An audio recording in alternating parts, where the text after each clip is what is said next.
Graça e paz, queridos irmãos e irmãs, sejam muito bem-vindos à Leitura Bíblica 2023, aqui no canal do Ministério Zoe. Eu sou o pastor Fábio e quero convidar você a efetuar essa leitura do dia de hoje. Venha com a gente! Gênesis capítulo 15. Aliança de Deus com Abrão. Depois dessas coisas, o Senhor falou a Abrão numa visão. Não tenha medo, Abrão. Eu sou o seu escudo. Grande será a sua recompensa. Mas Abrão perguntou: Ó soberano Senhor, que me darás se continuo sem filhos e o herdeiro do que possuo é Eliezer de Damasco? E acrescentou: Tu não me deste filho algum, um servo da minha casa será o meu herdeiro. Então o Senhor deu-lhe a seguinte resposta: Seu herdeiro não será esse. Um filho gerado por você mesmo será o seu herdeiro. Levando-o para fora da tenda, disse-lhe: Olha para o céu e conte as estrelas, se é que pode contá-las. E prosseguiu: Assim será a sua descendência. Abrão creu no Senhor, e isso lhe foi creditado como justiça. Disse-lhe ainda: Eu sou o Senhor, que o tirei de Ur dos Caldeus para dar-lhe esta terra como herança. Perguntou-lhe Abrão: Ó soberano Senhor, como posso saber que tomarei posse dela? Respondeu-lhe o Senhor: Traga-me uma novilha, uma cabra e um carneiro, todos com 3 anos de vida, e também uma rolinha e um pombinho. Abrão trouxe todos esses animais, cortou-os ao meio e colocou cada metade em frente à outra. As aves, porém, ele não cortou. Nisso, aves de rapina começaram a descer sobre os cadáveres, mas Abrão as enxotava. Ao pôr do sol, Abrão foi tomado de sono profundo, e eis que vieram sobre ele trevas densas e apavorantes.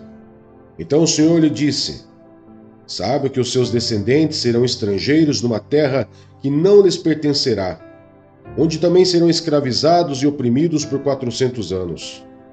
Mas eu castigarei a nação a quem servirão como escravos, e depois de tudo sairão com muitos bens. Você, porém, irá em paz a seus antepassados e será sepultado em boa velhice. Na 4ª geração, os seus descendentes voltarão para cá, porque a maldade dos amorreus ainda não atingiu a medida completa. Depois que o sol se pôs e veio a escuridão, eis que um fogareiro esfumaçante como a tocha acesa passou por entre os pedaços dos animais. Naquele dia o Senhor fez a seguinte aliança com Abrão: Aos seus descendentes dê esta terra, desde o ribeiro do Egito até o grande rio Eufrates, a terra dos queneus, dos quenizeus, dos cadmoneus, dos hititas, dos fariseus, dos refaíns, dos amorreus, dos cananeus, dos gigazeus e dos jebuseus. Mateus capítulo 14. João Batista é decapitado. Por aquele tempo, Herodes, o tetrarca, ouviu os relatos a respeito de Jesus e disse aos que o serviam: Este é João Batista, ele ressuscitou dos mortos, por isso estão operando nele poderes milagrosos. Pois Herodes havia prendido e amarrado João, colocando-o na prisão por causa de Herodias, mulher de Filipe, seu irmão. Porquanto João lhe dizia: Não te é permitido viver com ela. Herodes queria matá-lo, mas tinha medo do povo, porque este o considerava profeta. No aniversário de Herodes, a filha de Herodias dançou diante de todos, e agradou tanto a Herodes que ele prometeu sob juramento dar-lhe o que ela pedisse. Influenciada por sua mãe, ela disse: Dá-me aqui num prato a cabeça de João Batista. O rei ficou aflito, mas por causa do juramento e dos convidados, ordenou que lhes fosse dado o que ela pedia, e mandou decapitar João na prisão. Sua cabeça foi levada num prato e entregue à jovem, que a levou à sua mãe. Os discípulos de João vieram, levaram o seu corpo e o sepultaram. Depois foram contar isso a Jesus. A primeira multiplicação dos pães. Ouvindo o que havia ocorrido, Jesus retirou-se de barco, em particular, para um lugar deserto. As multidões, ao ouvirem falar disso, saíram das cidades e o seguiram a pé. Quando Jesus saiu do barco e viu tão grande multidão, teve compaixão deles e curou os seus doentes. Ao cair da tarde, os discípulos aproximaram-se dele e disseram: "Este é um lugar deserto, e já está ficando tarde. Manda embora a multidão para que possam ir aos povoados comprar comida." Respondeu Jesus: "Eles não precisam ir. Dê-lhes vocês algo para comer." Eles lhe disseram: "Tudo o que temos aqui são 5 pães e 2 peixes." "Tragam-nos aqui para mim", disse ele, e ordenou que a multidão se assentasse na grama. Tomando os 5 pães e os 2 peixes, e olhando para o céu, deu graças e partiu os pães. Em seguida, deu-os aos discípulos e estes à multidão. Todos comeram e ficaram satisfeitos, e os discípulos recolheram 12 cestos cheios de pedaços que sobraram. Os que comeram foram cerca de 5.000 homens, sem contar mulheres e crianças. Jesus anda sobre as águas. Logo em seguida, Jesus insistiu com os discípulos para que entrasse no barco e fosse adiante dele para o outro lado, enquanto ele despedia a multidão. Tendo despedido a multidão, subiu sozinho ao monte para orar. Ao anoitecer, ele estava ali sozinho, mas o barco já estava a considerável distância da terra, fustigado pelas ondas, porque o vento soprava contra ele. Alta madrugada, Jesus dirigiu-se a eles, andando sobre o mar. Quando o viram andando sobre o mar, ficaram aterrorizados e disseram: "É um fantasma!" e gritaram de medo. Mas Jesus imediatamente lhes disse: "Coragem, sou eu, não tenham medo." "Senhor", disse Pedro, "se és tu, manda-me ir ao teu encontro por sobre as águas." "Venha", respondeu ele. Então Pedro saiu do barco, andou sobre as águas e foi na direção de Jesus. Mas quando reparou no vento, ficou com medo e, começando a afundar, gritou: "Senhor, salva-me!" Imediatamente, Jesus estendeu a mão e o segurou e disse: "Homem de pequena fé, por que você duvidou?" Quando entraram no barco, o vento cessou.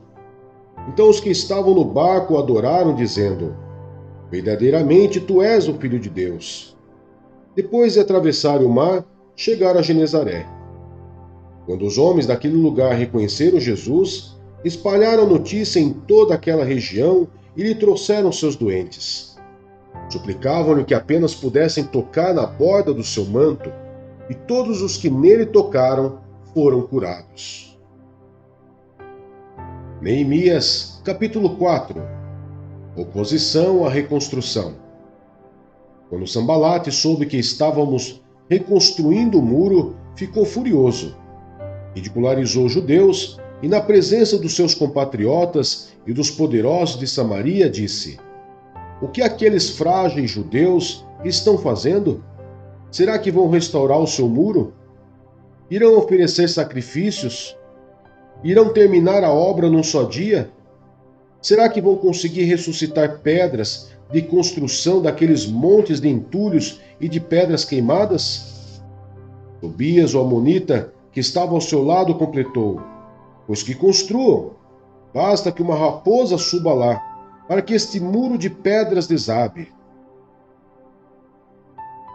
Ouve-nos, ó Deus, pois estamos sendo desprezados. Faze cair sobre eles a zombaria, e sejam eles levados prisioneiros como despojo para outra terra. Não perdoe os seus pecados, nem apague as suas maldades, pois provocaram a sua ira diante dos construtores. Nesse meio tempo, fomos reconstruindo o muro, até que em toda a sua extensão chegamos à metade de sua altura, pois o povo estava totalmente dedicado ao trabalho. Quando, porém, Sambalate, Tobias, os árabes, os amonitas e os homens de Asdod souberam que os reparos dos muros de Jerusalém tinham avançado e que as brechas estavam sendo fechadas, ficaram furiosos. Todos juntos planejaram atacar Jerusalém e causar confusão. Mas nós oramos ao nosso Deus e colocamos guardas de dia e de noite para proteger-nos deles. Enquanto isso, o povo de Judá começou a dizer: os trabalhadores já não têm mais forças e ainda há muito entulho. Por nós mesmos não conseguiremos reconstruir o muro.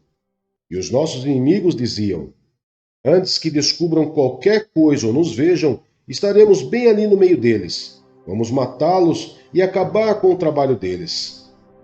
Os judeus que moravam perto deles 10 vezes nos preveniram: para onde quer que vocês se virarem, saiba que seremos atacados de todos os lados.